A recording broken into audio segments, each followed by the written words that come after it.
Hello everyone! Magandang araw! Nandito ako ngayon guys sa bahay ng nanay ko. Binisita ko siya. Alam niyo naman, pagka ganitong wala tayong pasok, talagang pumupunta ako dito sa nanay ko. Abay, talaga naman lagi ko yung namimiss guys. At ito nga guys, pagdating ko dito, nandito nga pala, ito yung aking pinsan. Itong si Dudoy. Dudoy lang guys ang itawag niyo sa kanya. Pero laking bulas nga. At ito nga guys, tingnan nyo, kararating ko lang. Bumuhos nga ang malakas na ulan. Sakto naman guys, na itong nanay ko nga pala, nag-aalmusal pa lang, hindi ko nga alam, parang alas 10 na ito guys, sa mga oras na ito. At ang hali na nga, pinag-isa niya na nga lang siguro yung kanyang almusal at itong pananghalian, merienda na rin guys, o di ba? Tatlo na yung sakop ng kanyang kinakain na yan. Sabi niya nga, wala nga pala dito si Angel, yung lagi niyang kasakasamang bulinggit na anak niya na rin. At ito nga guys, dahil nga siya lang mag-isa dito sa bahay, meron din pala siyang mga kasama dyan, yan nga yung kanyang mga alaga. Tingnan nyo nga at nakakulong pa yung isang bulinggit, isang tuta niya guys.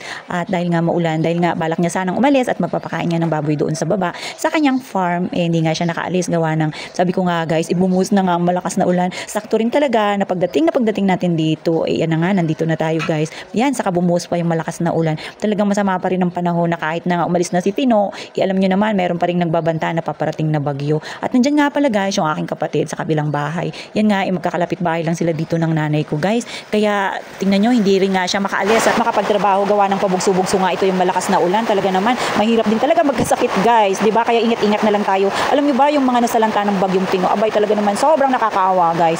Dahil alam nyo naman pagka kalikasan na talaga yung may gawa, wala tayong magagawa guys, kundi tanggapin na lang natin ang katotohanan. At ito nga guys, sabi ko nga sa nanay ko, huwag na munang lumabas pagka ganitong umuulan-ulan. Talagang madulas at pagka nadulas siya guys, alam nyo naman pagka may edad na, talagang mahirap nang makarecover gawa ng yung ating mga buto ay talagang marupok na nga. At yan nga guys, tingnan nyo nga, oh. Buti pa itong mga itik-on, nilalamig nga guys, tigpapasilo nga sila dyan. Oh. Kaya't ilang araw na naman tayong magsasacrifice guys na hindi nga makaalis ng bahay. Ito nga yung tuta, ayan oh, gusto rin pumasok.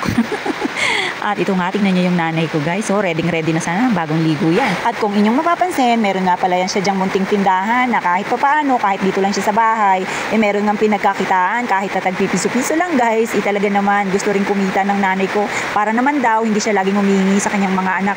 Kahit kailan naman talaga guys, hindi naman yan siya humingi, nag-aantay lang yan siya. Kung merong grasya, salamat, kung wala, okay lang. Ganyan kabait yung nanay ko guys. Hindi siya nag-oobliga sa kanyang mga anak. At ito nga, tingnan nyo, lakas-lakas talaga ng ulan. At yan nga guys, habang pinapahila natin yung ulan dahil gusto ko na nga rin umuwi guys, may pupuntahan pa nga rin pala ako. Ito nga, at binuksan ko na rin ito yung paninda, yung pintuan ng pangatinda ng nanay ko. Yan nga, halos karamihan nga pala ikape. Abay, talaga naman, halatang halata na yung mga tao dito ay talagang mukhang kape talaga guys, at mahilig nga sa kape. At ang akala ko nga guys, iyan, hihinto na nga pala ang ulan. At yan, nung makita ko, bumagsak na naman nga ang malakas na ulan at parang ayaw tayong pauwiin. So paano ba yan guys, hanggang dyan na lang muna.